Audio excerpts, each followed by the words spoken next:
Ancient Egypt, which for thousands of years lay submerged, belonged to two sunken cities which were thought to be the stuff of myth. Beneath the flowing waters of the Nile lies a secret that has stunned experts in ancient history.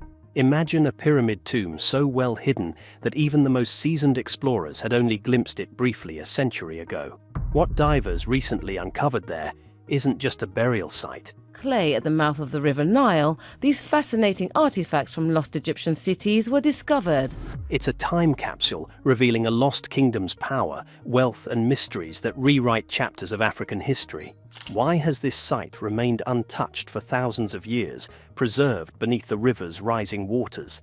What treasures and clues did brave archaeologists risk their lives to retrieve from submerged chambers in the Sahara desert? The story beneath the Nile is about danger, discovery, and the rediscovery of a royal legacy long forgotten by most. A tomb lost underwater. The discovery of a flooded tomb beneath the Nile presents a puzzle unlike any typical archaeological site. This is not an exposed ruin easily surveyed and carefully dug. Instead, it lies hidden beneath layers of water, mud, and collapsed stone. For centuries, this burial place has been submerged, protected by rising waters that make access dangerously difficult. Divers must navigate in near darkness through tight, unstable chambers. Knowing the structure's fragility could turn a routine excavation into a deadly risk. Risk is inherent to underwater archaeology, but here it is heightened by the environment and the history locked away beneath the Nile's surface.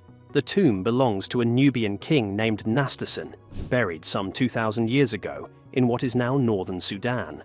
For decades, the flooded chambers had involuntarily preserved what might otherwise have been plundered or destroyed, transforming the rising waters into a natural safeguard. Yet those same waters pose a threat to the tomb's preservation and to the explorers who dare enter. The challenge has long been clear. How can archaeologists reach inside these sunken pyramids when traditional excavation methods are impossible?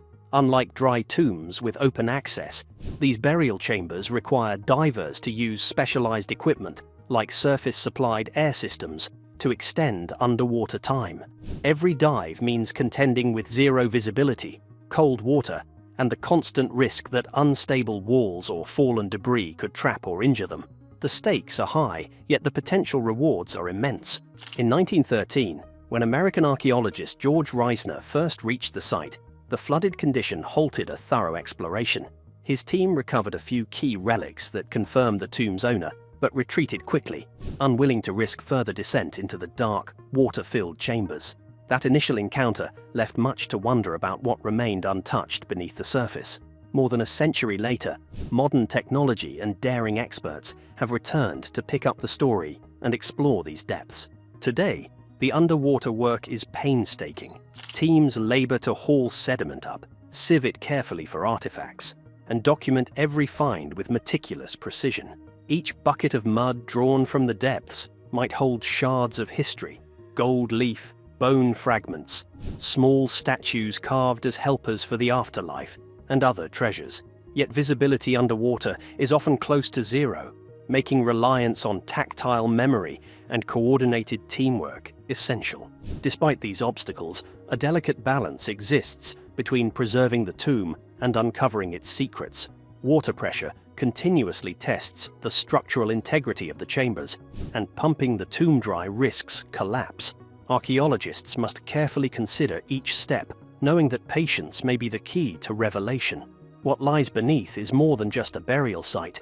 It is a time capsule frozen underwater, waiting for those brave enough to enter. Though the tomb appears inaccessible, it may hold answers to questions historians have debated for years about the people of Nubia and their powerful kingdoms. The mystery of how much remains inside and in what condition still draws explorers back, tempting them to overcome hardships for the promise of discovery. The submerged pyramid beneath the Nile is not just a challenge to overcome, but an invitation to rewrite forgotten chapters of African antiquity.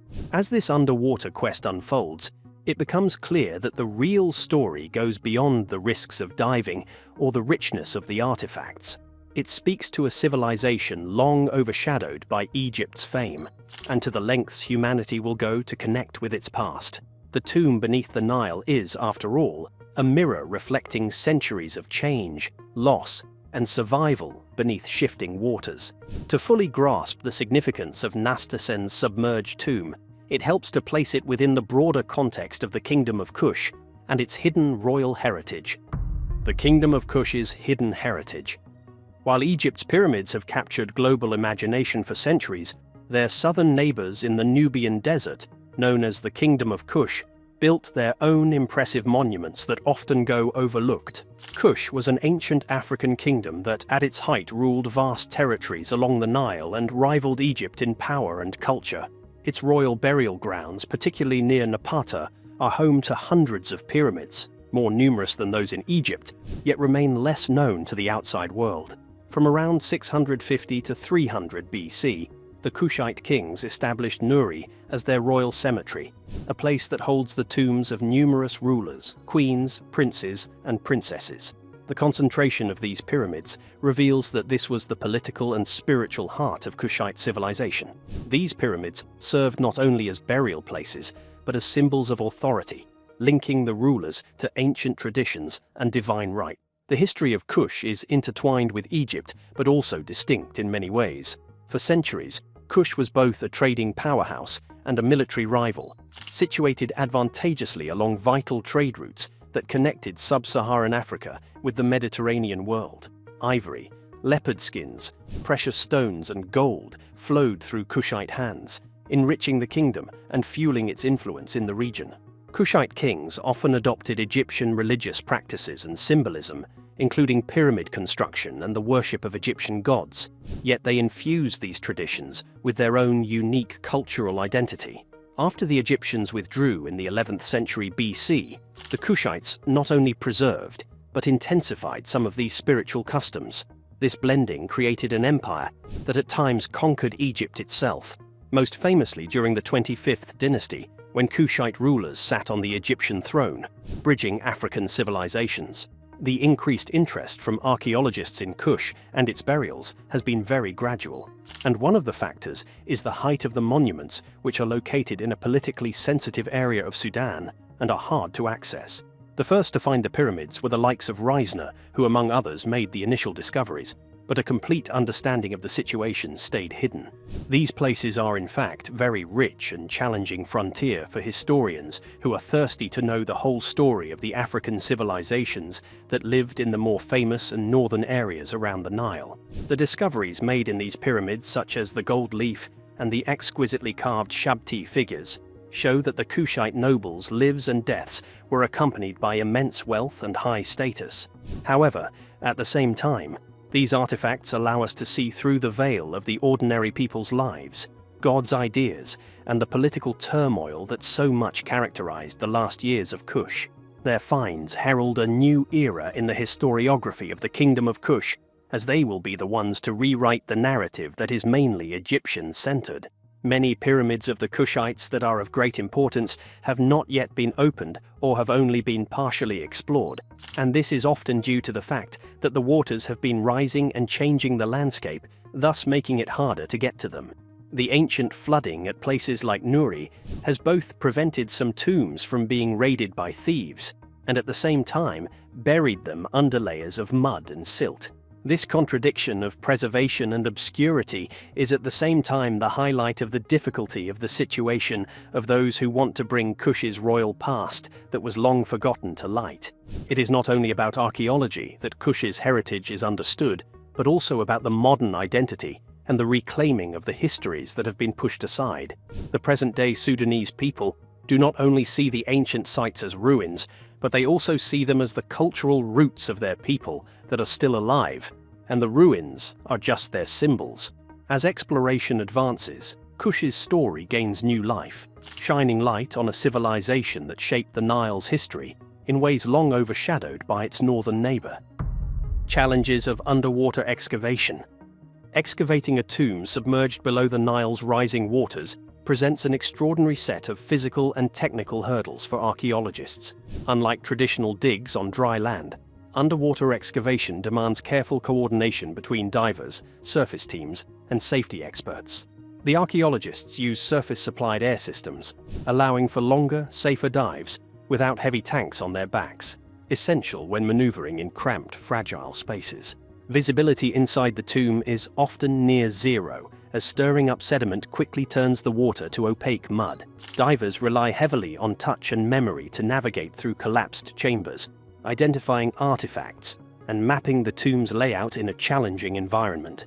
This sensory deprivation makes every dive a mental test of focus and composure, where panic can easily become deadly. Structural stability is a constant concern. The tomb's walls and ceilings, weakened by centuries underwater and the pressures of flood damage, are prone to collapse. Pumping water out could risk sudden wall failures, so teams must balance the need to expose buried treasures with the imperative of preserving the tomb's integrity. This delicate situation forces archaeologists to work slowly, often with limited visibility and access. Safety lines and communication between surface and underwater teams are lifelines in more ways than one. Divers enter through narrow chutes, often working in pairs to watch for signs of fatigue or distress.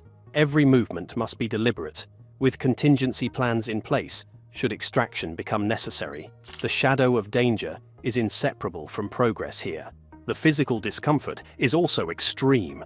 The cold water saps energy, while the confined environment intensifies feelings of isolation and vulnerability. For some archaeologists, diving in shipwrecks or caves provided useful experience, but the eerie combination of darkness, water, and ancient mystery inside these tombs creates a uniquely tense atmosphere. Each descent becomes an immersive confrontation with history and hazard. Recording and preserving finds underwater introduces further complexity. Delicate artifacts like gold leaf, leather, or bone must be retrieved without drying out or crumbling. This requires that sediment-filled buckets be constantly moistened and carefully transferred to sieving stations above water, where experts meticulously separate precious fragments from mud. The process demands patience and precision. Communication extends beyond the team's physical coordination. It includes translating tactile discoveries into meaningful archaeological narratives. Mapping the location of each bucket and artifact allows researchers to reconstruct the burial's layout, making sense of what the divers cannot always see. This interplay between physical excavation and intellectual puzzle solving advances the mission's goals. Despite these intense challenges, the dedicated team persists, driven by the promise of unveiling secrets preserved beneath the Nile's waters for millennia. Their work not only tests human endurance and ingenuity, but also rewrites history with every carefully extracted piece. The underwater excavation of a Nubian king's tomb is a testament to archaeology's power to unveil lost civilizations, even in the most unlikely places. Rising from the difficulties of underwater exploration, the incredible treasures waiting to be found await revelation, hinting at stories far richer than once imagined. Priceless discoveries beneath the surface. The moment the team started bringing up sediment from the flooded chambers, excitement quickly grew. Within minutes, fragile pieces of gold foil emerged, thin as tissue paper, but glinting like treasure. This remarkably preserved gold was a strong signal that the tomb had escaped ancient looters, preserved by the floodwaters. Each small artifact raised hopes that even greater finds lay deeper within the water-shrouded pyramid. Among the earliest recovered items were shabti figurines, tiny statues meant to serve the deceased in the afterlife.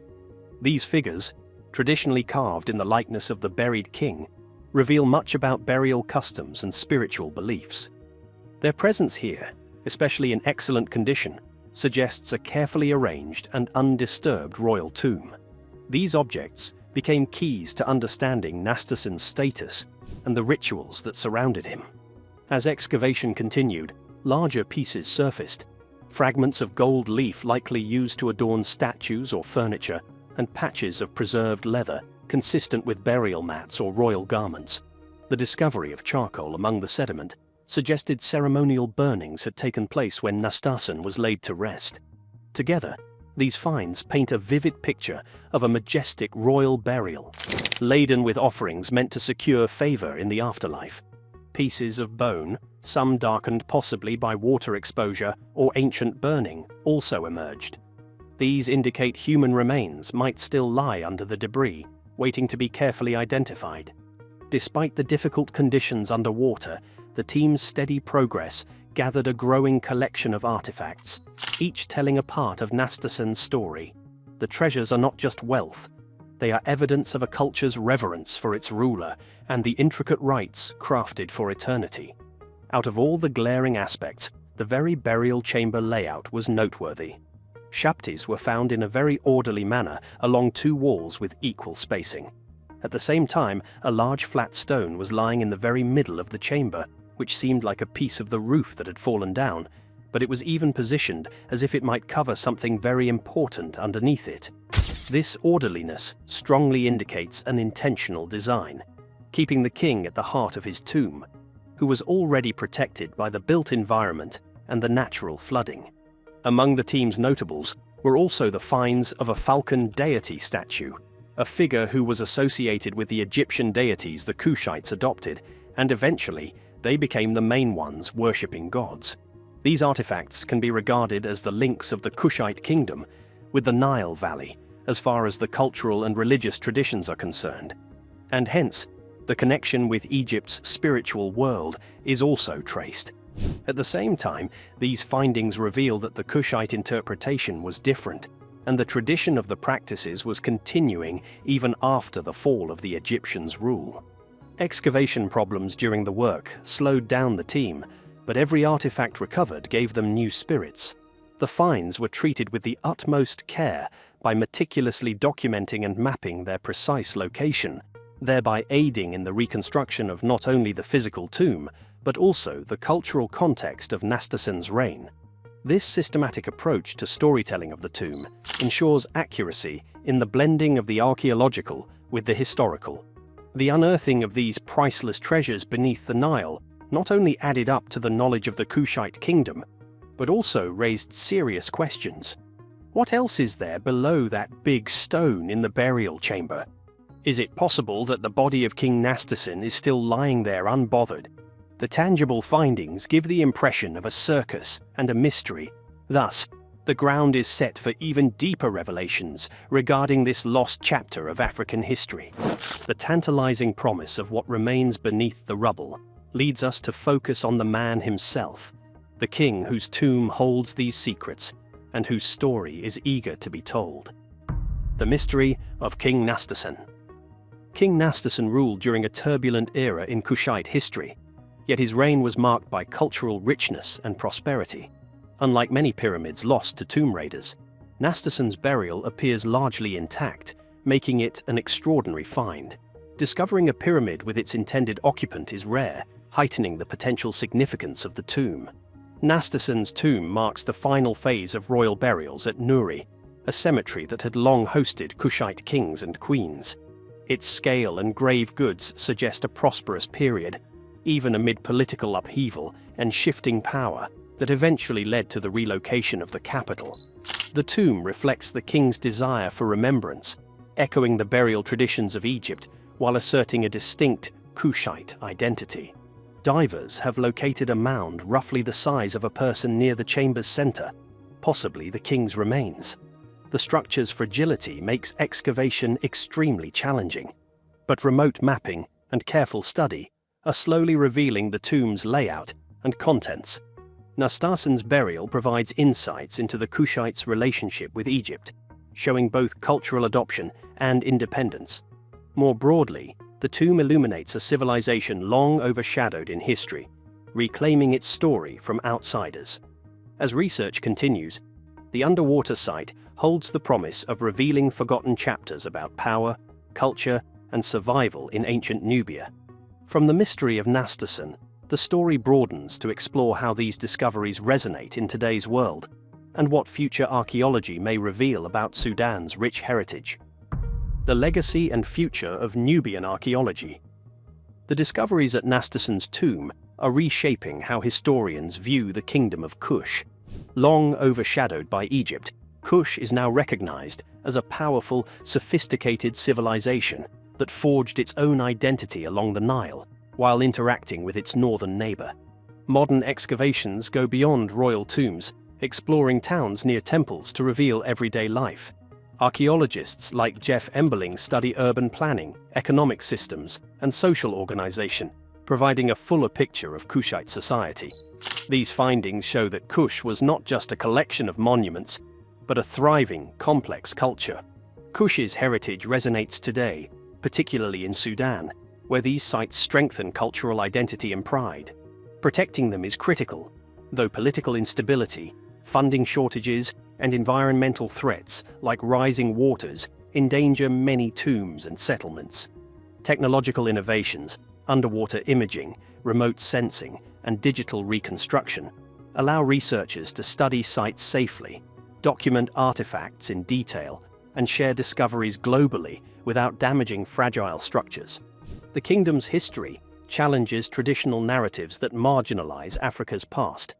Kush's cultural and political achievements illustrate the resilience, innovation, and complexity of ancient African societies. The submerged tombs and surrounding settlements reveal a civilization still waiting to be fully understood, reminding us that history is not fixed, but continues to be rewritten as new evidence emerges from the depths of the Nile. The secrets unearthed beneath the Nile reveal a kingdom lost to time, but rekindled through daring exploration. King Nastasen's tomb shines a light on the richness of Nubian culture and its enduring legacy. If you enjoyed this journey into the depths of history, be sure to like and subscribe for more stories that uncover the world's hidden past.